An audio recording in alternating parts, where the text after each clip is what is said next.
a cerrar con esta conferencia cerramos el ciclo de 3 conferencias sobre el Deuteronomio. Ujú. La primera vimos la historia, todo el contexto histórico que es determinante para entender el Deuteronomio, que es pues la opresión de los asirios, que digamos estaban en problemas por los caldeos y por los persas y los medos, y, y entonces aflojaron, digamos así, aflojaron un poco la mano dura que tenían en Canaán, en la tierra de Canaán. Los asirios habían desterrado al pueblo de Israel hacia Nínive y el pueblo de Judá había seguido pagando el tributo, entonces no fueron, digamos, deportados. Pero ya estaba debilitado el imperio asirio porque tenía amenazas por parte de los medos y los persas, actual más o menos Irán, por parte de los caldeos, más o menos Irak, y también los siempre que eran una pulga en una oreja, los egipcios, ¿verdad? Acérrimos enemigos de los asirios, pero en un tiempo pues, de debilidad, el rey Josías pudo, digamos, eh, lanzar una reforma política, pero también religiosa. A partir del descubrimiento de la ley, el 622 antes de Cristo. Y entonces, eh, eh, esto le permitió, digamos, incluso conquistar o reconquistar unas ciudades de lo que antes había sido el reino de Israel, ¿verdad? Pero eso no duró mucho porque los caldeos eh, de- y los medas y los persas tomaron Nínive el 612, la capital del imperio asirio, y esto pues implantó otra hegemonía, otro imperio, el imperio de los caldeos. Y entonces Israel, o fue la tierra de Judá, que vio cierta independencia en ese lapso, fue vencida, fue sometida por los caldeos. Y se acabó entonces la reforma política e incluso la reforma militar y religiosa que había empezado este Josías. Josías murió, precisamente lo mató el faraón Neco de Egipto, y luego vino la debacle con el imperio caldeo, porque pues el imperio caldeo sí vino, sí le pegó a los de Judá, y los de Judá se pusieron tercos, negaron el tributo, que ya estaban pagando tributo, pero lo negaron, y entonces vino el rey de Caldea, de Babilonia, y desterró a los israelitas, a los de Judá, los desterró a Babilonia, y esta experiencia del exilio es la que está, bueno, toda la historia desde la reforma de Josías y luego el sometimiento a los caldeos y luego el exilio, el destierro hacia Babilonia, todo eso es lo que está, digamos, como trasfondo histórico de, de del Deuteronomio y del deuteronomista. La semana pasada hablé sobre el, qué es el- la literatura deuteronomista. Y ahora voy a hablar de qué es la literatura deuteronomista, porque la semana pasada me dediqué más a las cuestiones teológicas, como, este, a ver, permítame aceptar a alguien que ya está. O sea, el desarrollo del pensamiento teológico de Israel se vio marcado definitivamente por el exilio. Tan es así que los libros del Éxodo y todo lo que se refiere al Pentateuco fueron escritos en torno al exilio, poquito antes o durante el exilio. Si ustedes leen el Deuteronomio, esos discursos de Moisés, el Éxodo mismo, la salida de Egipto, se dan cuenta con mucha claridad que esos textos fueron escritos bajo la luz y la experiencia del exilio de Babilonia. Oye, Javier, se escribieron 1000 años antes, no, no, no, se escribieron en la época del exilio de Babilonia, tal vez un poquito antes. Y eso es lo que nos pierde a los lectores de la Biblia. Nos imaginamos que lo primero es el Génesis y luego el Éxodo y luego Levítico, luego Deuteronomio. Y no, no, no, no, no. Lo primero es el exilio, es el Deuteronomio, ¿verdad? Y a partir de ahí, de esa experiencia, se escribe toda la historia anterior, desde luego, de Israel. Bueno, ahora vamos a hablar sobre la literatura deuteronomista. eh, les voy a compartir esto que he dicho en las tres conferencias. Lo hice en un documento que les he venido mostrando y al final de la conferencia me recuerdan que se lo suba, ¿verdad? En el chat, se lo subo con mucho gusto para que no se pierdan en tantas fechas y referencias y nombres, sino que tengan un texto, este, un texto con todo eso por escrito y Sí, lo muchas puedan, gracias. y lo puedan utilizar cuando quieran, en donde quieran. Este, em, bueno, entonces ahora les comparto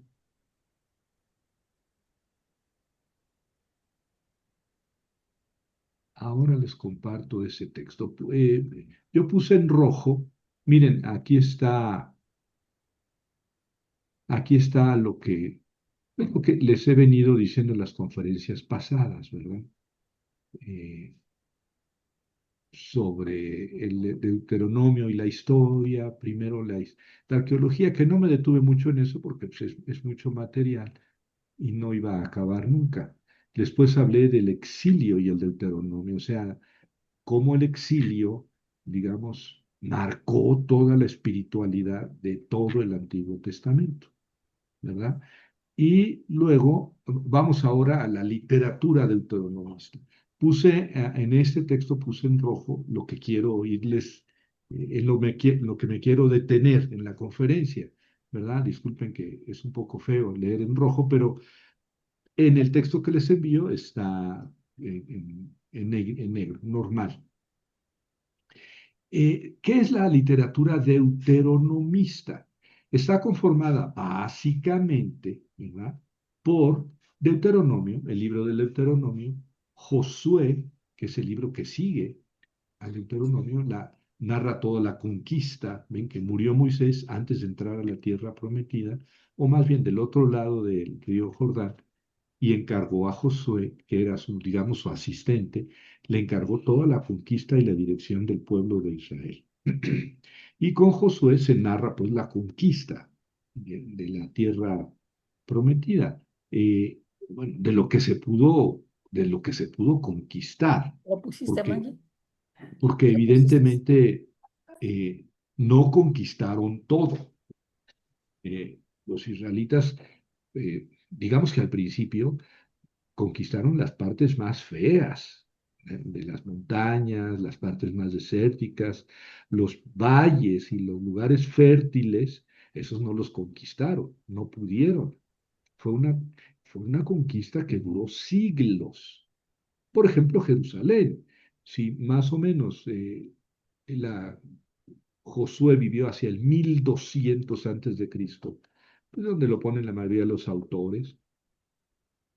eh, La conquista de Jerusalén la hizo David en el año 1100, ¿verdad? Mil- 1050 antes de Cristo. Entonces, o sea, es más de 100 años después de la conquista. Y así muchas otras ciudades. Entonces, no fue una conquista brutal que arrasaron y que no. eh, Más bien tuvieron que convivir mucho tiempo con los cananeos, la gente que habitaba ahí de Nantes. Bueno, entonces el libro de Josué narra esa historia. El libro de los jueces, pues narra precisamente quiénes gobernaban y cómo se gobernaron los israelitas una vez que, digamos, se asentaron en la tierra, no siempre dominando todas las ciudades. Pero ya que, digamos, se asentaron, se repartieron la tierra, pues no tenían un rey. ¿Eh? Entonces, ¿cómo se gobernaban? Por medio de jueces. Pero la palabra jueces en español no nos da el sentido de lo que son los jueces en el libro de los jueces. Más bien podríamos llamarlos jefes carismáticos, líderes carismáticos, que no gobernaban, sino que convocaban, reunían a la gente de determinadas tribus para defenderse de algún invasor, ¿verdad? Pero no, no todas las tribus, ni siempre. Algún juez juntaba una o dos tribus para defenderse de un problema que tenían con una región, ¿no?, donde ellos vivían, con los filisteos, con los amonitas, etcétera. Y así se gobernaron durante bastante tiempo, en la época de los jueces. Y este libro de los jueces habla de estos líderes carismáticos, ¿verdad? Se dice, juzgó al pueblo. Pues sí, pero se refiere más bien a que dirigió, dirigió al pueblo, pero no a todas las tribus, a algunas tribus, porque así surgían problemas y surgían alianzas de tribus para defenderse del origen de ese problema, y alguno de los jueces era el que los, digamos, los lideraba. Hablaremos un poquito más adelante de ello. Los libros uno y 2 de Samuel empiezan hablando de Samuel, que es el último de los jueces a propósito. Samuel es presentado como uno de los jueces, pero también es el profeta Samuel, y también es el que unge rey a Saúl, el primer rey de Israel, Saúl, que era de la tribu de Benjamín.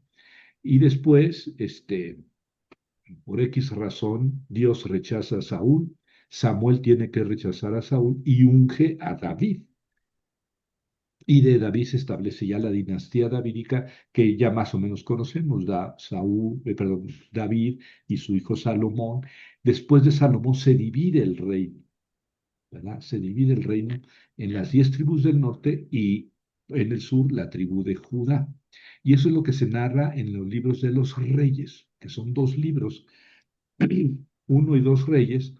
Habla de la época de los reyes desde la división del reino, ¿verdad? Que esa división se dio en el eh, cientos, 931, si mal no recuerdo, 931. Y entonces en el sur siguió la dinastía davídica y en el norte hubo varias dinastías, ¿verdad?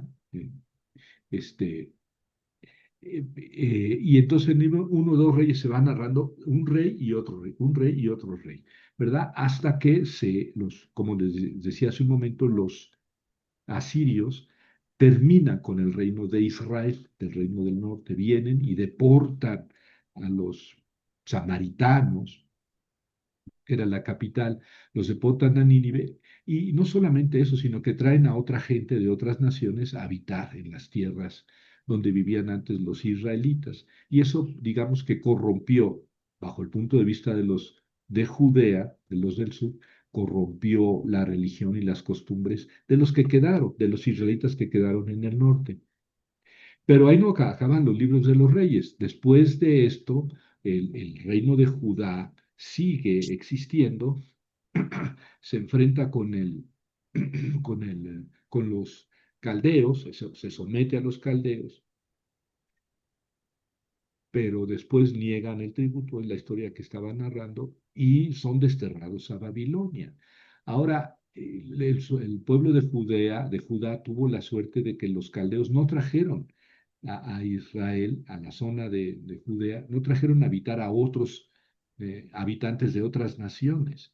Y también eso ayudó, digamos, para conservar las tradiciones este, de la religión y de las costumbres israelitas en Judea. Pero por otro lado, tuvo la suerte de que Ciro unió a los medos con los persas y le pegó a los caldeos 50 años después. Entonces, digamos que el exilio duró 50 años y Ciro permitió regresar a los israelitas. Muchos regresaron, muchos no, pero eso sí contribuyó a que continuara existiendo la, la religión y el pueblo israelita o de Judea en cuanto tal.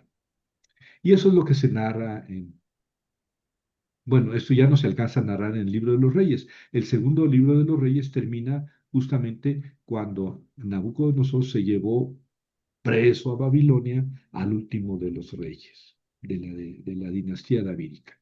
Bueno, y entonces la literatura deuteronomista son estos libros, este conjunto de libros es lo que llamamos literatura deuteronomista. No, también algunos le dicen del Deuteronomio. El Deuteronomio es un libro, ¿verdad? Pero a veces le dicen Deuteronomio a toda este conjunto de libros, porque todos estos libros tienen una misma idea. ¿Cuál es esa idea? Quiere revelar toda la literatura deuteronomista cómo la palabra de Dios conduce la historia. Si Dios es el que va guiando al pueblo. Eso es una idea, bueno, de toda la Biblia, de todas las corrientes de la Biblia, pero está muy clara también en el deuteronomista. Su técnica literaria y teológica consistió, y aquí hago una cita de quién, de Gerard von Rad, uno de los grandes estudiosos del Antiguo Testamento, ya un poco viejo, ¿verdad? Porque este libro es de 1976, hace 50 años, pero es uno de los clásicos. Y dice, el deuteronomista tiene una técnica teológica que consistió en formar un conjunto todos esos libros, con la ayuda de una obra que encuadra todas las fuentes relativas al tiempo de gobierno de un rey y solamente aquí y allá hacer uso de la palabra introduciendo algunos discursos o consideraciones. Esto que dice Borrad es muy, muy importante. ¿Por qué? ¿Qué hace el deuteronomista? ¿Quién es ese señor? Pues no sabemos quién sea, ¿verdad? Seguramente es un autor que escribe en la época de Josías, de esto ya hemos hablado, cuando descubre la ley y quiere hacer la reforma religiosa, y entonces reescribe toda la historia. Pero ¿cómo reescribe la historia? Eh, Encuadra todas las fuentes que encuentra, o sea, el deuteronomista no escribe toda la historia, no, no, no, no, no. Todas las fuentes que tiene sobre la historia de Israel desde Josué y el Deuteronomio hasta el último de los reyes, todas esas tradiciones que pudieron haber sido escritas, las utiliza, también orales, las utiliza como, digamos, como piezas de un rompecabezas y las va pegando, las va hilvanando.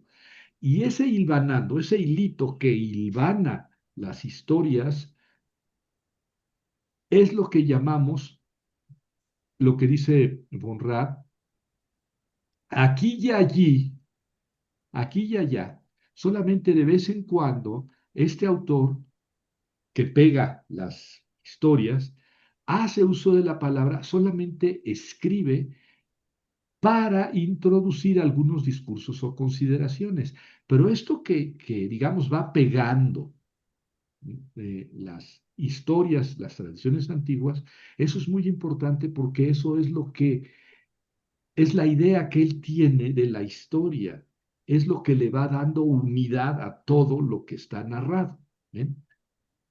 Esto quiere decir que el deuteronomista recogió muchos relatos y tradiciones, incluso escritas, y las fue hilvanando precisamente con una peculiar forma de interpretar la acción de Dios en la historia humana, ¿verdad?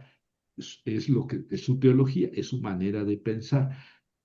Ya dijimos en la conferencia anterior cuál es la teología del deuteronomista. Básicamente es Dios escogió a Israel. Israel es el único pueblo que pertenece a Dios. Escogió a Jerusalén como la ciudad en la que va a estar el templo, el único templo en el que se puede rendir culto y hacer sacrificios a Dios.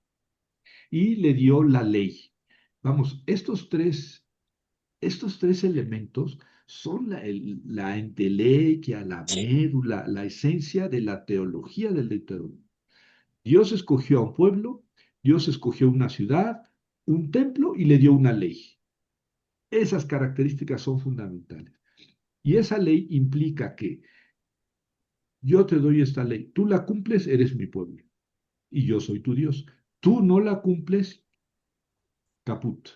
Es, es una alianza, es un convenio en el que el pueblo está obligado a cumplir la ley.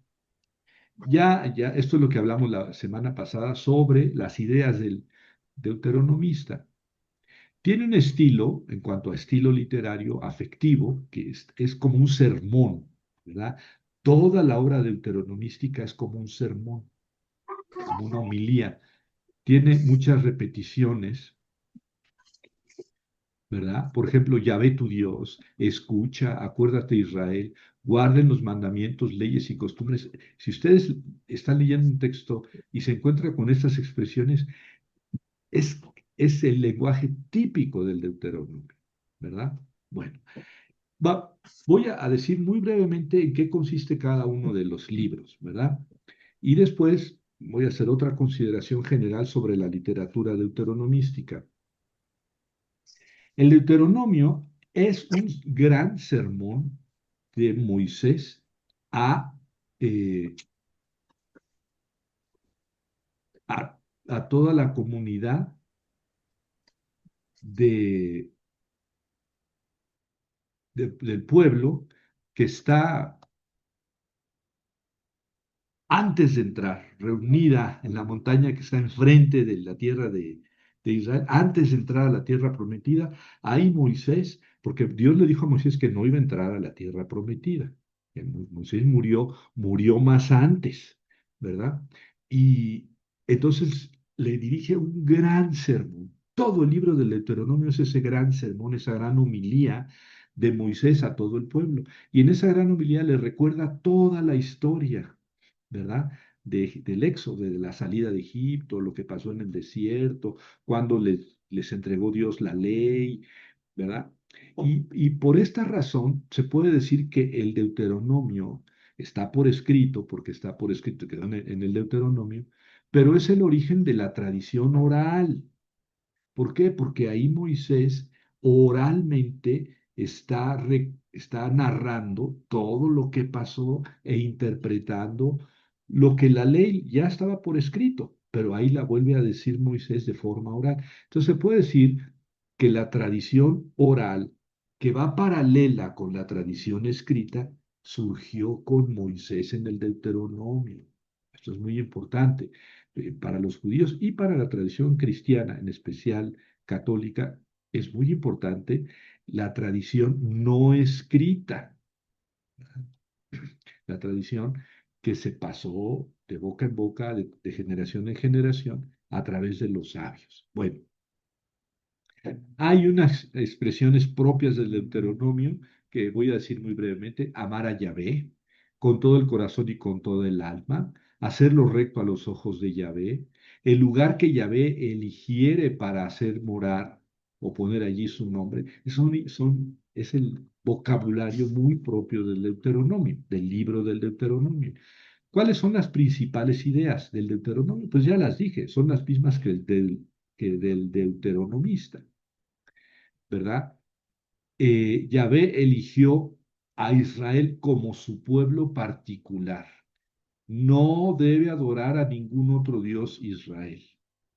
La adoración y el sacrificio de Dios debe realizarse solamente en el templo de Jerusalén. Esto fue muy importante porque antes de la reforma de Josías, antes del 622, había muchos templos, muchos lugares donde se hacía culto.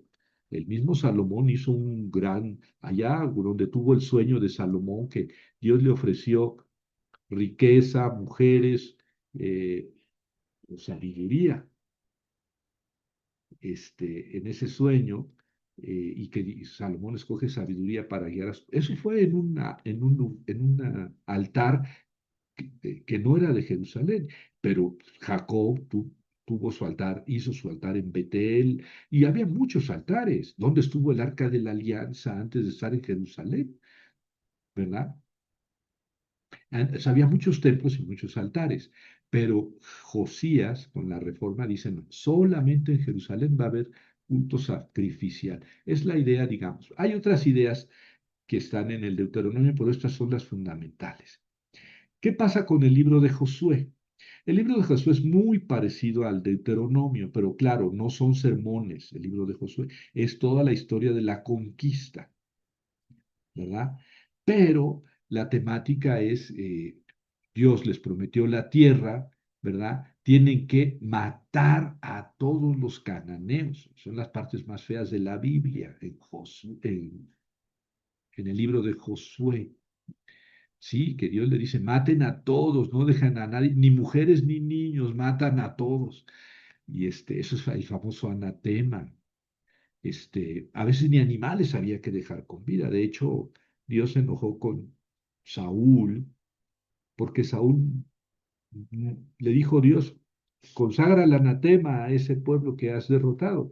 Y Saúl sacó unos bueyes y hizo un sacrificio y Dios se enojó. Le dijo, yo te dije que todo al anatema y tú rescataste unos bueyes. Sí, para hacerte un sacrificio, pero yo te dije que no. Bueno, así es Dios con los que no tolera. A Saúl se enojó con él. En cambio, a David le perdonó hasta que se fuera un asesino, que era un asesino, David, y un adúltero. Ya saben que vio a la Betsabé y tenía bastantes esposas David, pues, le gustó Betsabé, ¿quién se pone a la voluntad del rey? Y mandó matar al esposo de Betsabé porque la mujer quedó embarazada, y ay, estoy embarazada, y pues mandó matar al esposo. Bueno, lo mandó traer para fingir que él embarazaba a su esposa. Y sí, así fue. Lo mandó traer y luego lo mandó de regreso y allá lo mandó matar prácticamente, a él y a otros. Y luego, ay, la pobre viuda, y entonces ya la aceptó como su esposa, la mamá de Salomón. Era bastante bárbaro, pero a ese se le perdonó todo. Bueno, pero estamos en el libro de José, ya ven que me adelante. Está el libro de José contra la idolatría de los pueblos cananeos. Habla de la centralización del culto, cosa que no se daba en aquella época, pero esa norma se repite. Se repite, aunque las historias, ya les he dicho que las historias son muy antiguas, muchas de ellas. Entonces, si la ideología dice el único lugar de sacrificio es Jerusalén, eso se dice en las partes que hilvanan, ¿verdad? En el cemento. Pero las historias, pues no, las historias tienen otras tradiciones que habla de sacrificios y de otros altares. Es un poco contradictorio, ¿no?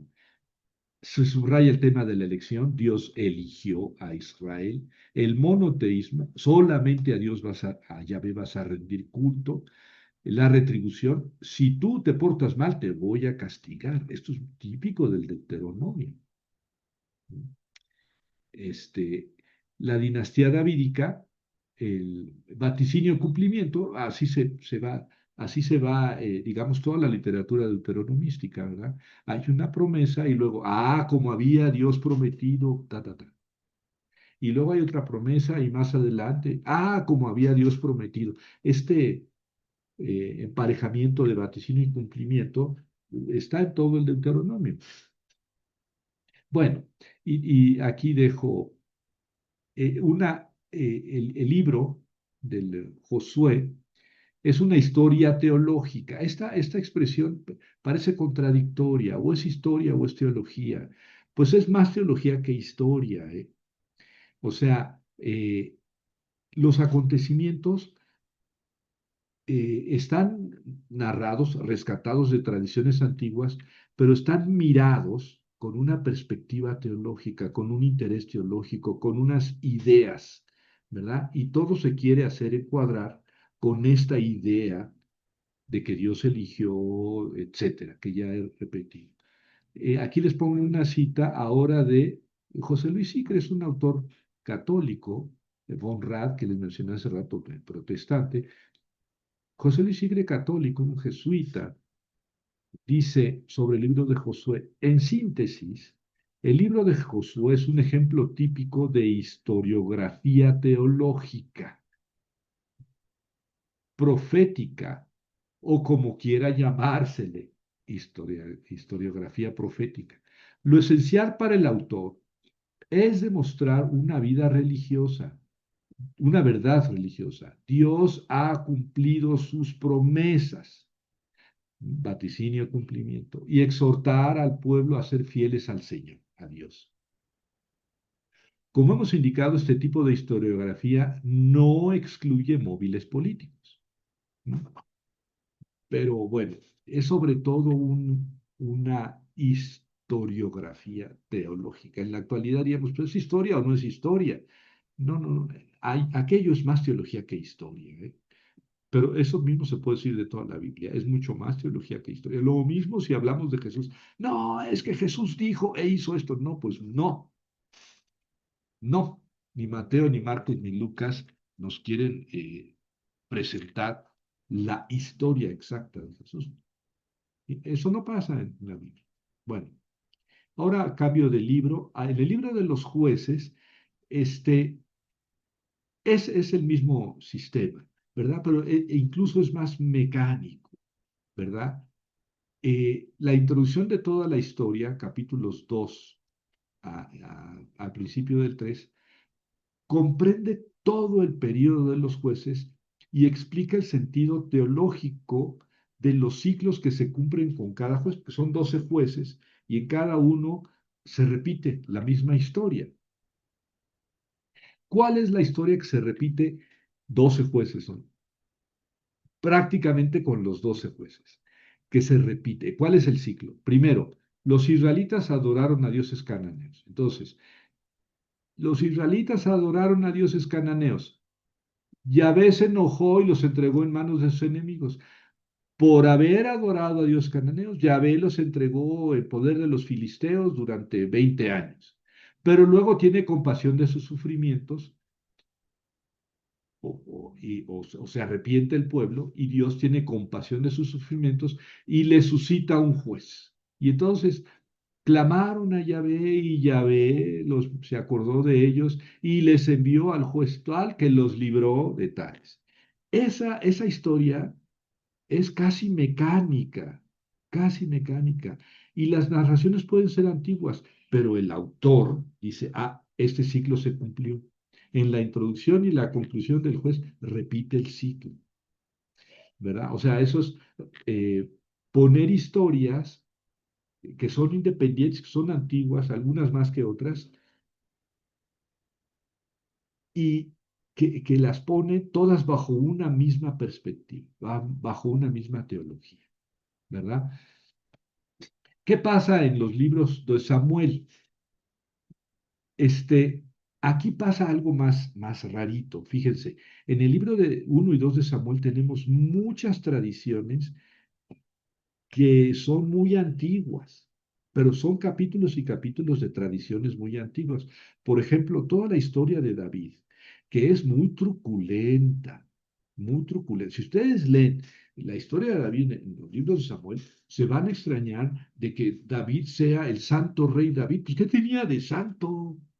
Era un bárbaro, un criminal, un adulto. Sí, no, no estoy inventando. Léanse la historia de David en los libros de Samuel. No controlaba ni a sus hijos. Uno de sus hijos mató a otro porque quería ser el rey. Y luego otro dijo, yo voy a ser el rey. Y David huyó de Jerusalén y no se atrevía a defenderse de su hijo porque lo amaba mucho, no lo fuera a matar. Y cuando vino un general y dijo, ya murió Absalón, David se puso bien triste.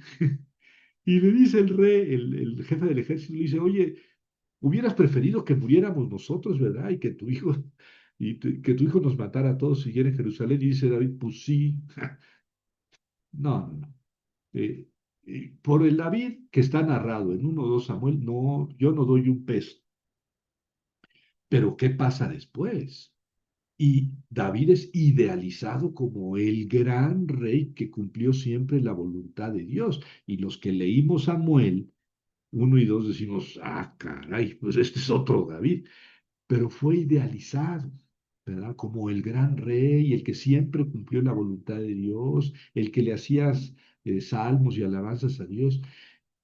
Es un cambio muy grande. ¿Por qué se da eso? Porque las historias son así, las historias antiguas que recupera el autor de 1 Samuel, esa y otras muchas, él las teje, las hilvana, las pega con un cemento que se llama sus ideas teológicas. Y en sus ideas teológicas está que David era el modelo de rey. Pero los hechos no responden, no importa. Y eso pasa mucho en los textos de Samuel. Hay muchas tradiciones antiguas y entonces nuestro autor ya no tiene que meter tanto la mano, sino que nada más mete un poquito de mezcla para pegar una historia con otra, pero su intervención es mucho más discreta. ¿Qué pasa con los libros de los reyes? Aquí hay más problema, ¿verdad? El autor deuteronomista juzga a los reyes por su fidelidad a una norma posteriormente aceptada por la tribu de Judá. Claro, el autor del libro de los reyes habla de los reyes, por ejemplo, de Israel, de la parte del norte. Dice, este no cumplió con con la norma de que solamente podía haber culto en Jerusalén. ¡Ay, caray! Pues si eso no existía en aquella época, ¿verdad? Pero eso no importa, el autor juzga a los reyes con un criterio posterior. Solamente en Jerusalén, culto sacrificial, rechazo de todos los otros dioses y la ley se tiene que cumplir, ¿verdad? Tienes que ser obediente de la ley. Sí, pero muchas de esas cosas, pues, son cosas de la reforma de Josías del 622 Cristo, no son anteriores. Entonces, diríamos nosotros, no es justo juzgar a los reyes anteriores por unas normas posteriores. Como decimos ahora, no se puede hacer una ley con efectos retroactivos, ¿verdad? Entonces, esto es lo que hace el deuteronomista, ¿verdad? No se ocupa de las circunstancias históricas de cada rey. O sea, si nosotros buscamos ahí por qué este rey fue famoso y por qué este rey venció, o por qué este rey fue derrotado, el deuteronomista nos va a decir, este rey fue rechazado porque no quitó los altos, los lugares de templo a los Baales. ¿Qué pasó en su época? ¿Cuáles fueron los problemas sociales, políticos, económicos? Lo que importa es su fidelidad a la ley del Deuteronomio. Y por eso es juzgado cada uno de los reyes, ¿verdad? Eh, lo más característico de estos libros es el juicio que se da casi a cada uno de los reyes. Y aquí les pongo las referencias que se da sobre Jehú, sobre La, sobre Basá, sobre Ocosías, sobre Pecajías, sobre Pecah, sobre Joacás, sobre Jeroboam primero. Y les pongo aquí uno, ¿verdad? Que es 2 Reyes 15:28, que es el juicio que se da sobre Pecah. ¿Qué dice? Hizo el mal a los ojos de Yahvé, no se apartó de los pecados de Jeroboam, hijo de Nebat, con que hizo pecar a Israel. ¿Cuál fue? Pues poner un becerro de oro en Dan y otro en Betel, o sea, en la parte norte y en la parte sur del reino de Israel puso los becerros de oro, que, eh, que eran una representación de Yahvé. Lo mismo habría hecho Aarón en el Sinaí, cuando Moisés se quedó arriba del cerro. Aarón les hizo un becerro de oro y le dijo, este es Yahvé, este es tu Dios el que te sacó de Egipto. O sea, no se trataba de otros dioses, se trataba de una representación de Yahvé. Bueno, pues aquí este rey viene juzgado no por lo que pasó, lo que sufrió, las circunstancias, no, no, no, no. No se apartó de los pecados de Jeroboam, que fueron la idolatría o hacer representaciones de Yahvé. Y ya con eso ya hizo el juicio, ¿ven? También los reyes de Yehudá en el sur fueron valorados de acuerdo con esas leyes, ¿verdad? Pero no lo voy a leer. Otra característica del deuteronomista en los libros de los reyes es el constante recurso al vaticinio y cumplimiento. Y aquí en los libros de los reyes está muy claro. Aquí hay muchos, les puse muchos ejemplos en que hay un vaticinio y un cumplimiento sobre el reino davídico. Un vaticinio y un cumplimiento sobre el desgarramiento de Israel. Y luego me sigo a la última parte del párrafo. Un vaticinio y un cumplimiento sobre la muerte de Ahaz. Un vaticinio y un cumplimiento sobre la suerte final de Jerusalén. ¿Verdad? Leamos 2 Reyes 1, 16 y 17. Perdón, 6 y 17. En el 6 está la promesa o el vaticinio y en el 17 está el cumplimiento. Vamos a leer. Le respondieron, un hombre subió a nuestro encuentro y nos dijo, vaya, regrese con el rey que los envió y díganle, así dice Yahvé, ¿acaso no hay Dios en Israel para que tú envíes a investigar por Baal Zebub, Dios de Cron? Por eso no vas a bajar de la cama a la que subiste, vas a morir. O sea, el rey había enfermado y manda a consultar a Baal Zebub, ¿verdad? Y luego le sale al encuentro otro profeta y le dice, pues fuiste a consultar a Baal Zebub, rey de los cananeos. Por haber hecho, no vas a bajar de la cama que subiste, vas a morir. O sea, tu enfermedad es de muerte, amigo, te vas a morir. ¿Qué dice el versículo 17? Y murió según la palabra de Yahvé que pronunció Elías. Ahí está, vaticinio y cumplimiento. Y este vaticinio y cumplimiento está salpicado en todos los libros de los reyes. También en otros libros deuteronomistas, pero en los reyes es muy, muy incisivo, ¿verdad? Se da con mucha frecuencia. Ahí les puse muchos casos.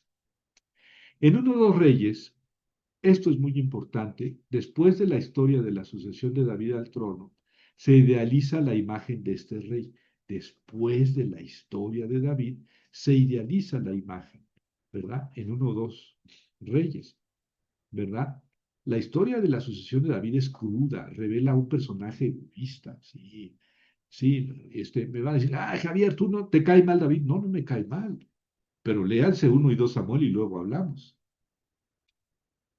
Es un personaje egoísta, despótico, criminal, adúltero. Y el texto dice que no podía dominar a sus hijos, era incapaz de decirles, ya basta. No, sus hijos se les subían a las barbas. La misma sucesión, elección de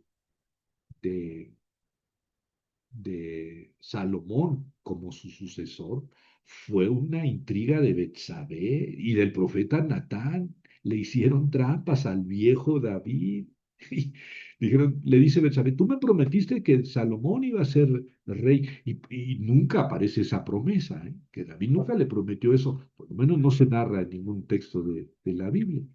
Pero llega Betsabé y le dice, y luego se aparece Natán en ese momento y se habían puesto de acuerdo Betsabé y Natán y Natán dice, sí, sí, cierto, eso es cierto. Y entonces ya dice David, bueno, pues vamos a nombrar rey a Salomón. Pero es una persona vieja, en ese momento David, incapaz de gobernar como se debe, ni siquiera su familia. Pero del adulterio y de la muerte de Urías, el esposo de Betsabé, pues no, no hablamos. Pero ¿qué pasa? Después de esto se le idealiza, ¿no? Eh, el deuteronomista narra crudamente la historia de David, pero luego David se convierte mágicamente en un gran rey muy fiel a Dios.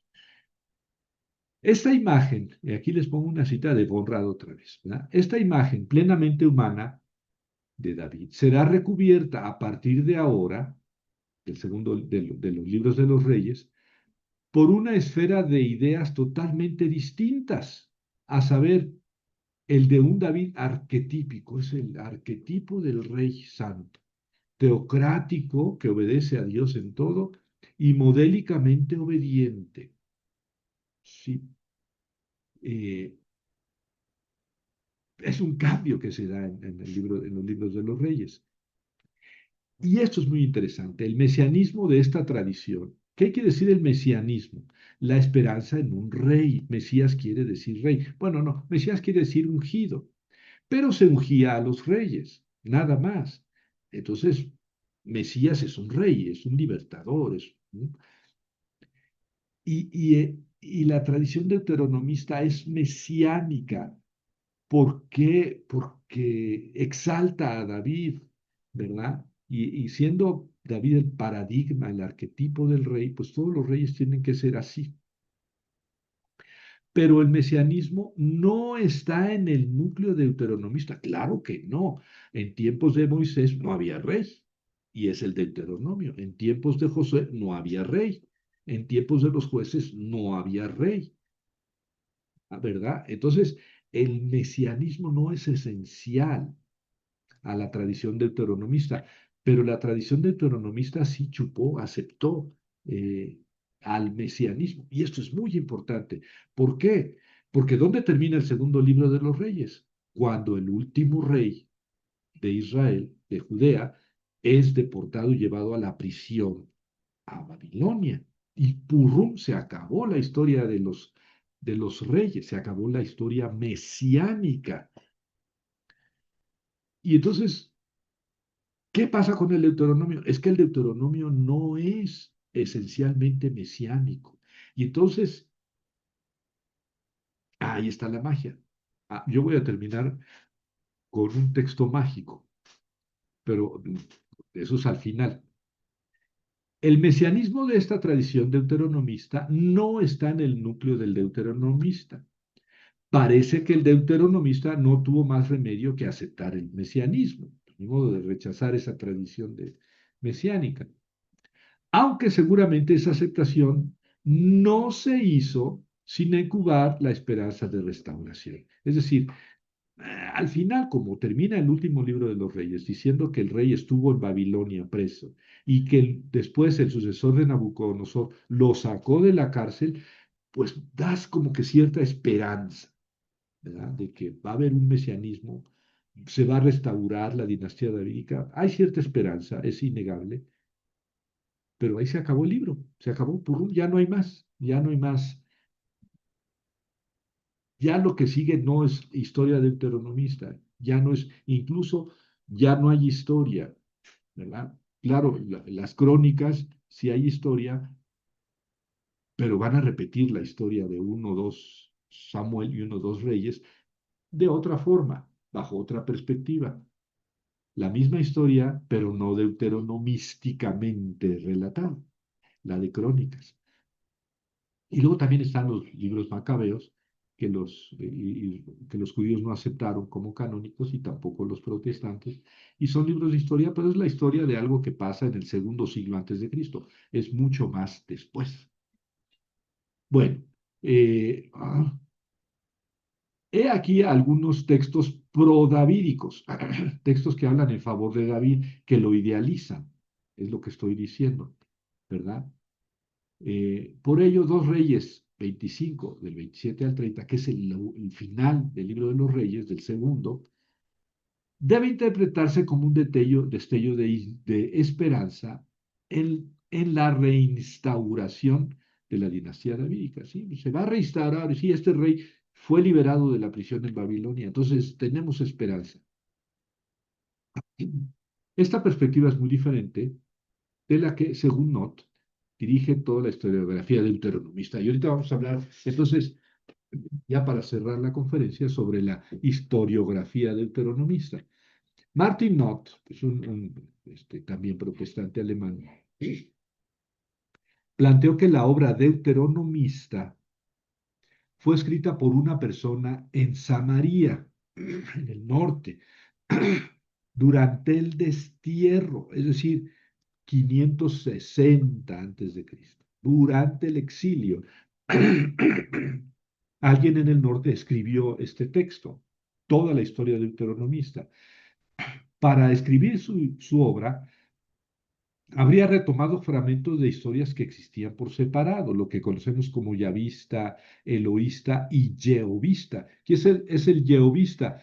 El que mezcla al yavista con el eloísta, es el jehovista, ¿verdad? Estas no eran obras completas, eran fragmentarias, historias, probablemente escritas, probablemente orales, o de las dos, que este autor en el destierro, cuando el pueblo está en el destierro, escribe como historia. Esa es la historia deuteronomista.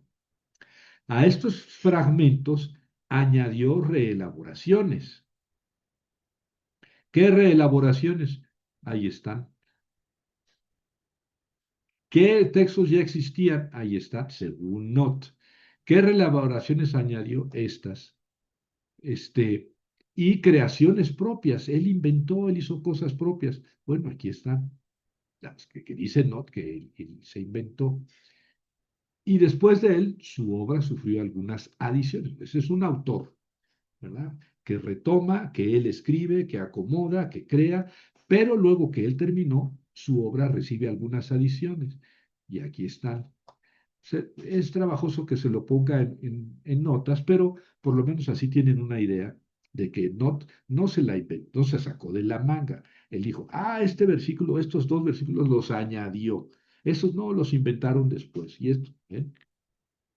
La finalidad de su obra había sido pesimista, mostrar cómo el pueblo había fallado a la alianza y sufría el castigo merecido. Esto es muy, muy importante, ¿eh?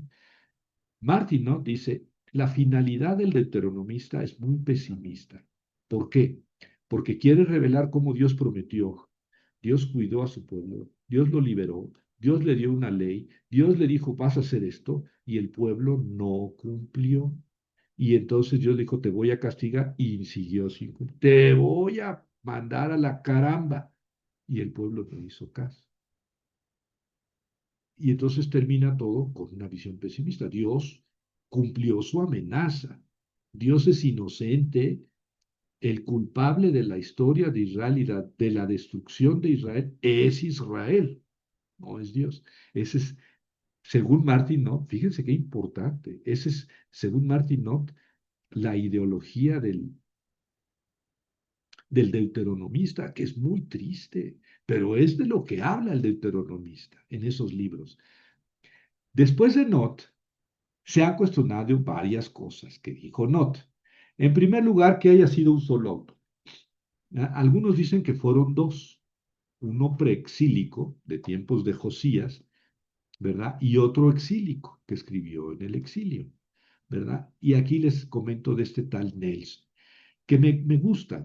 Dicen, este Nelson, no, miren, hubo un autor que hizo todo eso, recuperó y tradiciones antiguas, escritas orales, y escribió todo en la época de Josías, que ya hemos dicho que pues, es lo más lógico, ¿verdad? Cuando Josías descubre la ley y lanza su reforma, pues escribe toda la historia deuteronomística, ¿verdad? Pero él dice, después, al final del segundo libro de los Reyes, hay otro autor. Sí, si leen ustedes del capítulo 20 al 25, que son los últimos capítulos del segundo libro de los Reyes, se nota que es otro autor, ¿verdad? Y ya no voy a entrar en eso porque ya se me echó el tiempo encima, pero es convincente esta teoría de Nelson, ¿eh? Me gusta que sí, que sean en realidad dos autores, que no sabemos cómo se llamaban, pero uno es el que hace desde el Deuteronomio 1 hasta, bueno, más o menos, del Deuteronomio hasta 2 Reyes 20, y otro es el que termina la historia, ¿verdad? De todas maneras, dice Nelson, la historia final es pesimista, pesimista. Aquí les pongo textos, pero ya no me voy a detener en ellos, ¿verdad? El autor exílico, el del exilio, es el que escribe los últimos capítulos del segundo libro de los Reyes. Y él es el que pone lo pesimista del deuteronomista. Porque ustedes van a decir, entonces pesimista el deuteronomista, si Dios escoge al pueblo, hace alianza con el pueblo. Bueno, primero lo escoge, lo ama, lo saca de la esclavitud, le da una ley, hace alianza con él, le manda leyes que como condición para ser su pueblo, el pueblo tiene que cumplir, le exige que no tenga otros dioses, que tenga un templo y sacrificios solamente en el templo de Jerusalén, y el pueblo parece que se obstina en hacer lo contrario.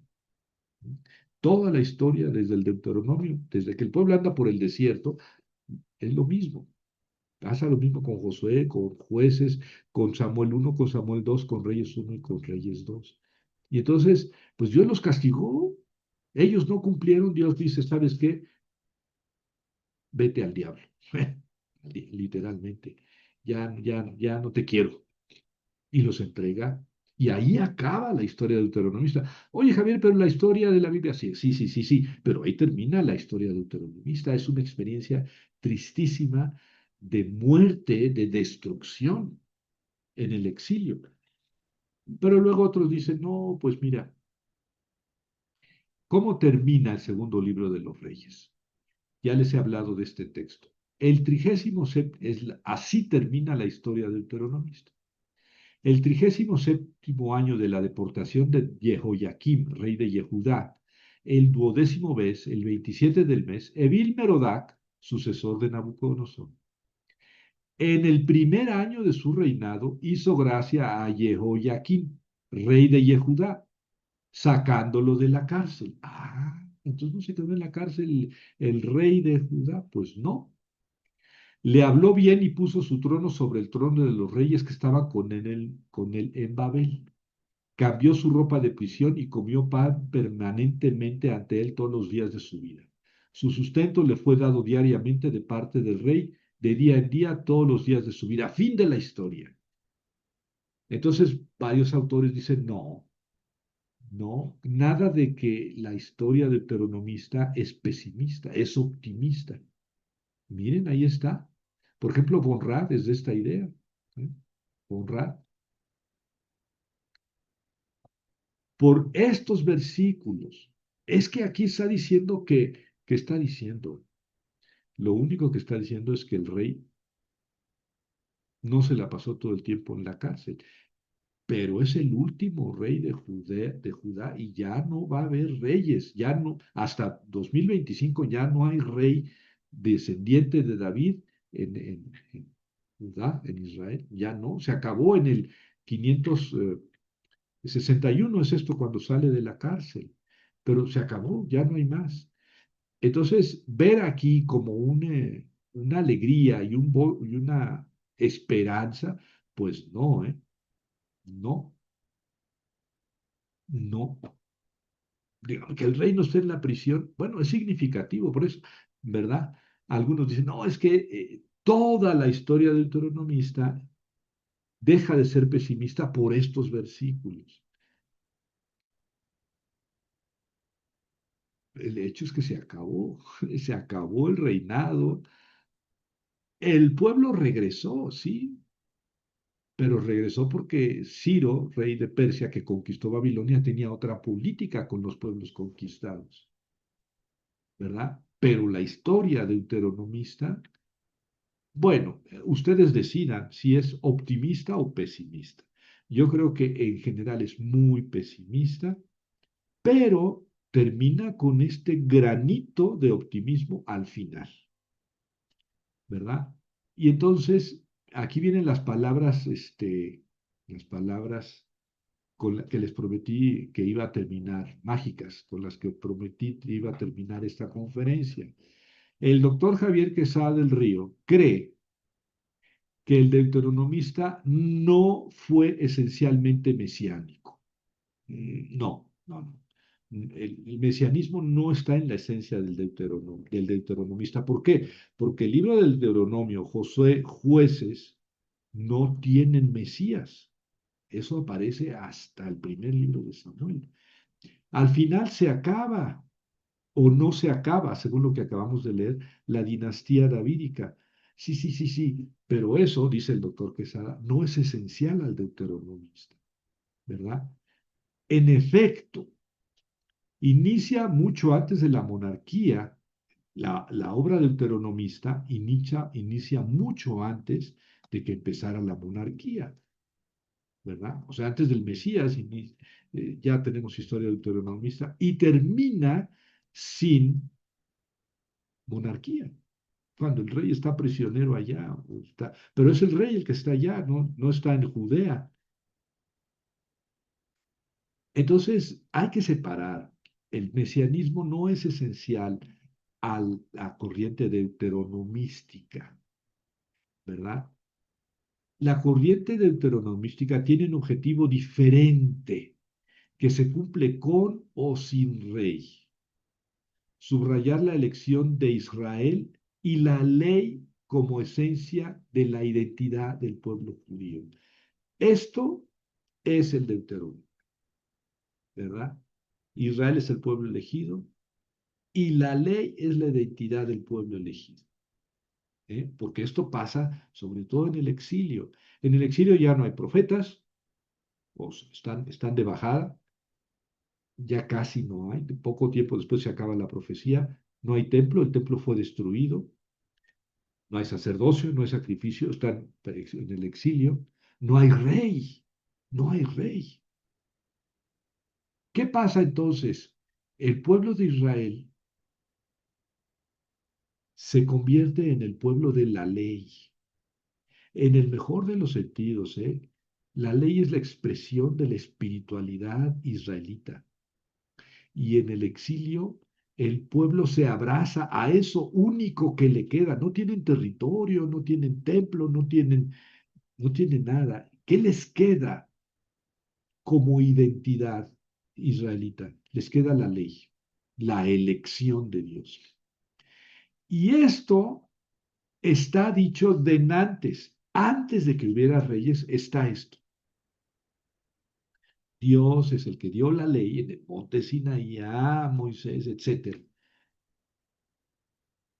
Entonces, si nos centramos demasiado en el mesianismo para juzgar a la literatura deuteronomística, estamos equivocados desde mi punto de vista.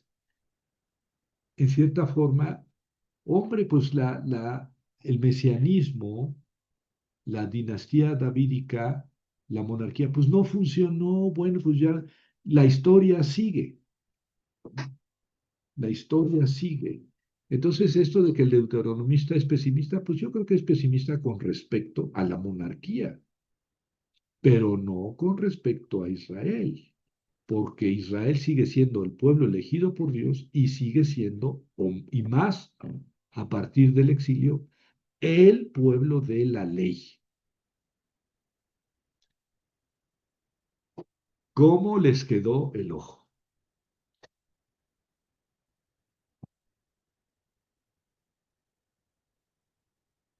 Felipe. Sí, adelante. Gracias, doctor. Buenas noches. Maravilloso. Este cierre es genial. Pero bueno, como todo Un siempre hay poco, preguntas. un poco presumido él. No, no, es espectacular. Pero como todo, pues siempre las dudas, siempre Venga. intervienen aquí. Este, bueno, desde la sesión pasada, tenía yo la inquietud sobre que varios de los textos nos había compartido, pues se habían terminado de escribir en el exilio. Y entonces una de las preguntas que yo tenía para ese entonces es que si sabíamos por lo menos con certeza o aproximarnos a ello, en qué orden habían sido escritos estas.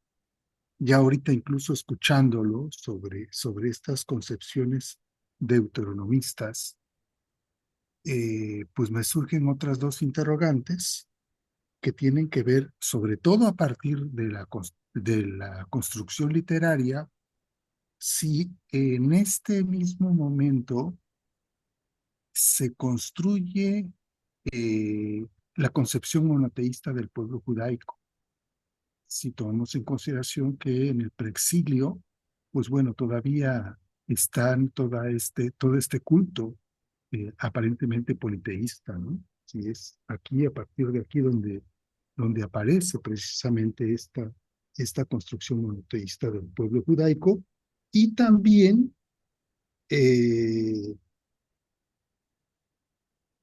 si a partir de aquí ya aparece esta construcción literaria del texto que ya conocemos como Biblia, porque se supone que anteriormente pues son manuscritos y rollos totalmente independientes.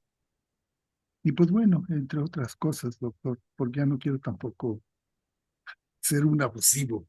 Gracias. Al contrario, Felipe. Voy a comentar estas dos preguntas, pero me quiero tomar un minuto para subirles ahorita en el chat el texto, ¿no? Entonces, si me disculpan,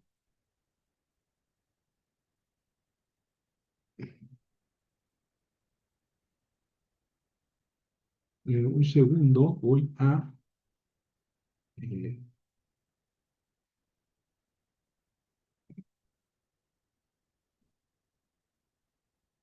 subirles.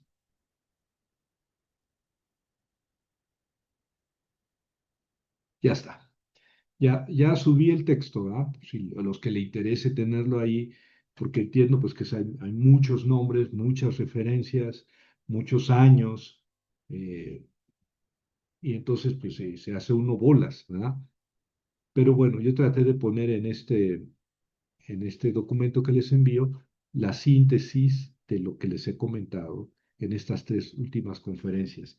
Bueno, sí, tienes mucha razón. Este es el momento, en el exilio, cuando Israel formula teóricamente su monoteísmo. Es decir, antes del exilio se aceptaba que había otros dioses. De hecho, el Deuteronomio dice, no tendrás otros dioses delante de mí. Ah, bueno, entonces hay otros dioses. Pero Israel solo debe rendir culto a Yahvé. Entonces, esta idea, pues es la idea de prácticamente todas las culturas de la antigüedad. Nuestro Dios es el mero buenas, ¿verdad? Eso decían también los aztecas, ¿no? Eh, pero hay otros dioses, ¿verdad? Por cierto, menos poderosos, pero el nuestro es al que nosotros le vamos a rendir culto. Y eso es lo que exige el primer mandamiento en el Decálogo. ¿Cuándo formula Israel la idea de que solamente existe un solo Dios? Y le llaman monoteísmo teórico o monoteísmo filosófico, o esta idea de que en realidad existe solamente un solo Dios y todos los demás son cuentos, y no cuentos chinos, porque no sé yo de la teología de los chinos, pero son falsedades, ¿no? Todos los otros dioses son hechos por las manos de hombres, etcétera. Esta sátira o sátiras contra los dioses, contra todos los demás dioses, están en el Deutero Isaías. ¿Quién es Deutero Isaías? Es el libro del profeta Isaías de los capítulos 40 a 55, que sabemos que no se llamaba Isaías, pero como su libro quedó pegado al de Isaías, pues se le conoce como Isaías, pero no sabemos cómo se llamaba este autor, se le conoce como Deutero Isaías, capítulos 39 a 55, bueno, 40 a 55, y ese es el autor que formula filosóficamente, lógicamente, argumentativamente, que solamente existe un Dios y que todos los demás son falsos. Y es una profeta del final del destierro. Vamos a ponerle 550 antes de Cristo. Sí, es en ese momento en el que Israel define su monoteísmo, digamos así, teórico, filosófico, o sea, ¿verdad? No el monoteísmo que han dado en llamar monoteísmo práctico. Es decir, existen muchos dioses, pero en la práctica yo solamente rindo culto a ese Dios. Eso existía hasta antes, hasta el exilio. A partir del exilio eh, se, se asienta, se fundamenta, se redacta la idea de que solamente existe un solo Dios y los demás son cuentos. Y eso se debe al libro del Deutero Isaías. Puedes leer los capítulos 40 a 55 y ahí encuentras en dos o tres ocasiones las sátiras contra los demás dioses. En cuanto a si la Biblia se escribió en este momento, bueno, aquí se escribió el corazón de la Biblia, ¿eh? Toda la obra deuteronomística, pero ustedes saben que también Amós, Oseas, Nahum, Isaías, Jeremías, son Ezequiel, son autores de esta época, del siglo 7 eh, 6 antes de Cristo, es cuando se escribe, digamos, lo grueso. También de esta época es el yavista y el eloísta, que antes decían, no, que se escribió en el año 1000 el yavista y que probablemente había tradiciones y probablemente escritas, ¿verdad? Pero ¿cuándo se escriben? En la época del exilio. Sí, o sea que podemos decir que Génesis, Éxodo, Levítico, Números, se escriben en la época del exilio. Bueno, no exactamente. Después del exilio, digamos, surge otra corriente que es la sacerdotal, y esa también es muy clarita. Todo el Levítico, buena parte del Génesis, buena parte del Éxodo, son de tradición sacerdotal. Son los sacerdotes que cuando regresan del exilio, digamos, luchan por sus fueros y por toda la tradición sacerdotal que está derivada de la ley y dan la redacción definitiva del Pentateuco, pero esto es en el siglo quinto, ¿verdad? Quinto. Y ya en el siglo quinto queda asentada la Torá, ya en el siglo cuarto, tercero, los profetas quedan asentados como libros santos, y más adelante, en tiempos de Jesús todavía había un tercer grupo de libros, está toda la Torá, todos los profetas, por ejemplo, Josué, Jueces, Samuel, son considerados profetas. Y en tiempos de Jesús todavía había un tercer grupo de libros llamados escritos, que no estaba perfectamente cerrado, digamos. Había algunos libros que algunas comunidades aceptaban y otros no. Y total, poco después de Cristo, los judíos se concentran y dicen, estos van a ser los libros del tercer grupo, porque ya los otros dos grupos ya estaban cerrados y canonizados. Y de ese tercer grupo quedan canonizados al final del siglo primero después de Cristo, ¿verdad? Pero no quiere decir que en ese momento se escribiera, pero hay escritos tan tardíos como Daniel. Daniel es del siglo 250 antes de Cristo. O sea, se siguieron escribiéndose libros hasta el 150 antes de Cristo. Digamos, la canonización de este último grupo se da a final del siglo primero, pero hubo, digamos, oleadas, ¿verdad? Primero, lo que se canoniza primero es la Torá, al final del siglo quinto, 400 por ahí. Después los profetas, o sea, todos los demás libros históricos y proféticos hacia el final del siglo tercero, del siglo cuarto antes de Cristo. Y finalmente los libros de los escritos, ¿verdad? Salmos, Job, Proverbios, Crónicas, Daniel es uno de los escritos para la Biblia hebrea. En fin, bueno, lo vamos a dejar aquí porque ya nos alargamos. Está en el chat de esta conferencia el texto que les comparto.